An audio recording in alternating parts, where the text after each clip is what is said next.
ये हमने नारियल कद्दूकस कर लिया है और तिली को चलाते हुए ही भूने। अगर आप हल्की सी तिली छोड़ देंगे तो ये जल जाएगी तिली। हेलो दोस्तों, जैसा कि कल सकट है, सकट पर तिल का तिलकुटा बनाया जाता है। तो आज हम ऐसा तिलकुटा बना रहे हैं जो आपने कभी बनाया नहीं होगा और ना ही खाया होगा। तो हम उस तिलकुटा बनाने के लिए हमने सब सारा सामान लिया है, जैसे कि गुड़ लिया है और ये कोकोनट का बुरादा लिया है। ये जो नारियल होता है वो खुद हमने कद्दूकस किया हुआ है और ये तिल लिए है। ये तिल हमारे पास रखी हुई थी और ये मूंगफली ली है। तो इन सबको पहले रोस्ट कर लेते हैं। हमने कढ़ाई रख ली है और गैस जला ली थी। तो अब सबसे पहले हम तिली को रोस्ट कर लेते हैं।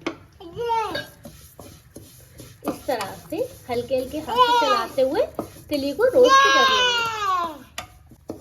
तिली हमेशा इस तरह से भूननी है, जब तक तिली में जो चटकारे की आवाज ना आए तब तक तिली को भूनते रहना है। इसमें चटर चटर की आवाज आती है तभी ये तिली को अच्छे से भुनी मानी जाती है। जैसे कि आप देख रहे हैं हल्की हल्की ये तिली भुनने पर आ गई है और तिली को चलाते हुए ही भुने। अगर आप हल्की सी तिली छोड़ देंगे तो ये जल जाएगी तिली।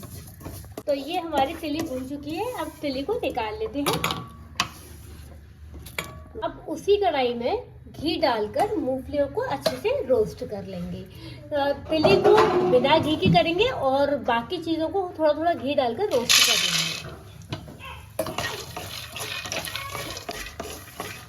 और इस तरह से मूंगफलियों को भूने और फ्लेम जो गैस का है वो स्लो ही रखें या मीडियम रख सकते हैं। तेज गैस पर ये जल जाएंगी, इसलिए फ्लेम का हमेशा याद रखें।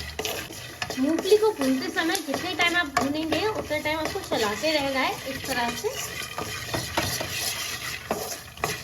जब भी मूंगफली आपको चेक करनी है कि मूंगफली भुनी कि नहीं भुनी, आप इस तरह से देखना तो ये अलग हो जाएगी मूंगफली, तो आपकी मूंगफली भुन जाएगी। तो ये हमारी मूंगफली भुन चुकी है। मूंगफलियों को निकाल लेते हैं ठंडा करने के लिए।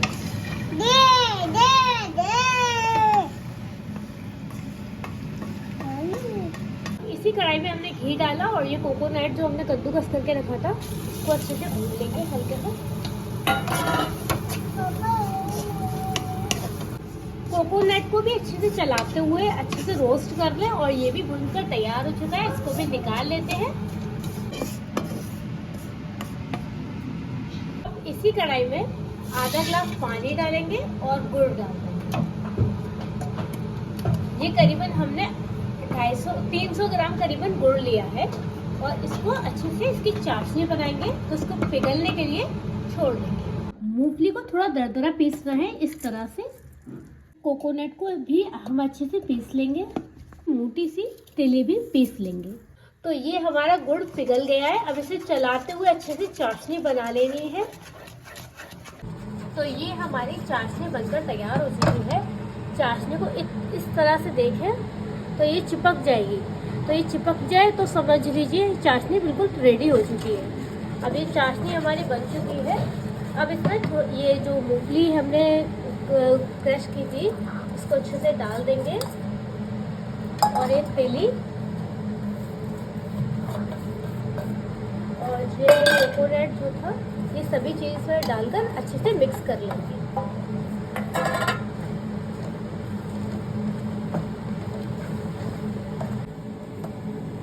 इसको अच्छे से चलाते हुए सारी चीज़ों को मिक्स कर लेंगे।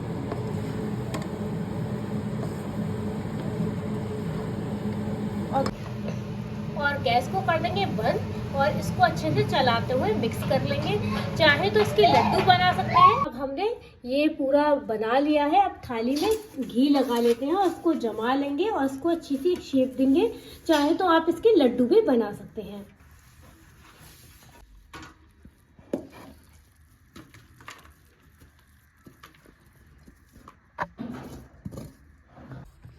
और जब भी इसे शेप दें तो गरम गरम में इन्हें, अगर ये ठंडी हो जाएगी तो ये अकड़ जाएगी, तो फिर इसकी शेप अच्छी नहीं आएगी और इसकी कोई शेप बन भी नहीं पाएगी। तो जब भी आप इसको कोई भी शेप दें तो इस तरह से गरम गरम में ही शेप दें। अब आती है इसकी शेप देने की बारी। तो हमने ये अच्छे से शेप दे दी है। अब इसकी जो पीसेस है हम अपने अकॉर्डिंग इसको काट सकते हैं। तो इस तरह से इसको पीसेस कर लेंगे इसके, क्योंकि अगर ये ठंडी हो जाएगी तो ठंडी में ये टूटेगी ये फिर इसके साइज जो है वो अलग अलग हो जाएंगे। जैसे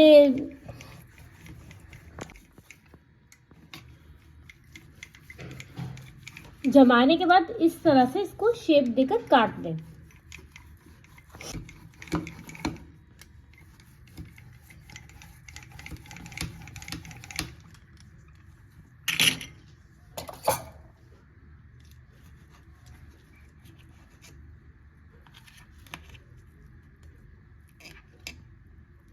और ठंडी होने पर ये बिल्कुल जम जाएगी और बिल्कुल गजक जैसी ही लगेगी। तो सकट चौथ के लिए हमारा तिलकुटा बनकर तैयार हो गया। ये हमने तिलकुटा वाला गजक बनाई है। और अगर इसकी रेसिपी आपको देखनी है तो हमारे चैनल पर आप देख सकते हैं। और हम तो इसे तिलकुटा गजक कहते हैं, आप क्या कहते हैं और ये कमेंट में ज़रूर मेंशन करना। यूपी में सकट चौथ पे इसी का भोग लगाया जाता है। आप किस शहर से हैं आप कमेंट बॉक्स में बता सकते हैं। यूपी में तो इसी का भोग लगाया जाता है और गणेश चौथ बहुत धूमधाम से मनाई भी जाती है।